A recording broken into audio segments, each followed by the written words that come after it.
La désillusion, c'est la perte de l'illusion, sentiment de quelqu'un qui constate que la réalité est différente de celle qui était imaginée. Désenchantement, déception, voilà la définition que donne le dictionnaire Larousse à ce vocable. Un vocable qui donne son nom à cette exposition de la galerie Cise à Tancpé. Mais pourquoi une telle désillusion alors que la célébration du retour de nos trésors royaux en signe d'espérance, d'histoire universelle affirmée et d'une dignité retrouvée bat son plein dans tout le pays? Mais lorsqu'on regarde un peu la chose de plus proche, je pense qu'on peut y voir peut-être quelques déceptions, en ce sens que nous avons au moins les inventaires du rapport Savoir-Ça dénombrent au moins 3157 objets appartenant à l'actuel territoire du Bénin dans les collections du musée du Cré-Branly par exemple.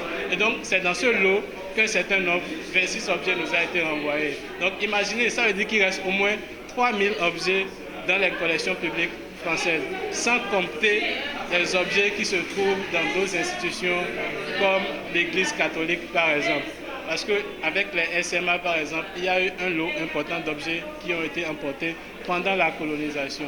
Et donc, on n'est pas allé sur ce terrain, c'est-à-dire qu'on s'est concentré seulement à réclamer à l'État ou bien à l'institution publique les biens qui ont été pillés. Mais on peut toujours, comme je le disais hier, réclamer aussi les biens que l'Église nous a également pillés. On peut également réclamer plus, même si c'est à l'État français qu'on réclame, on peut réclamer plus.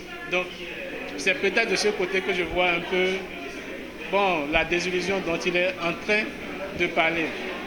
Mais peut-être aussi que la désillusion dont on parle ici est peut-être propre à l'art contemporain, je ne sais pas. Et comme le disent les auteurs de l'ABCD de l'art contemporain, par exemple, ils disent que la spécificité de l'art contemporain est d'avoir mis fin à une triple illusion. L'illusion de l'évidence de l'art, l'illusion de la ubiquité et l'illusion de l'éternité de l'art. Donc peut-être que cette désillusion dont parle l'exposition ici est propre à l'art contemporain et à l'art de façon générale, je ne sais pas. Une thématique sur laquelle 6 artistes contemporains ont créé des œuvres et qui met le doigt aussi bien sur le plan patrimonial que politique. On sait qu'il y a beaucoup. La preuve est que le président de la République, lorsqu'il était allé à Paris, avait dit qu'il souhaite que certains biens d'une certaine importance reviennent au pays. Donc on sait qu'il y a d'autres choses là-bas qui doivent revenir ici. Mais peut-être aussi, comme je le disais, peut-être que la désillusion n'est pas seulement sur le plan patrimonial ou artistique ou autre. Peut-être que c'est une question politique ou géostratégique, on ne sait pas. Parce que récemment, l'actualité nous apprend qu'au Mali, il y a la Russie et la Chine qui sont en train de se positionner en remplacement à la France. Peut-être que le paradis que les Maliens ou d'autres Africains espèrent, peut-être que d'ici quelques années, on va se rendre compte que ce n'est que illusion, en fait, ce n'est que utopique et que les intérêts de la Russie ne diffèrent pas des intérêts de la France, par exemple. Et donc, peut-être que la désillusion dont on parle ici va dans ce sens. Donc, je pense que la désillusion, on ne peut pas seulement se focaliser sur des questions de patrimoine, d'art et de culture.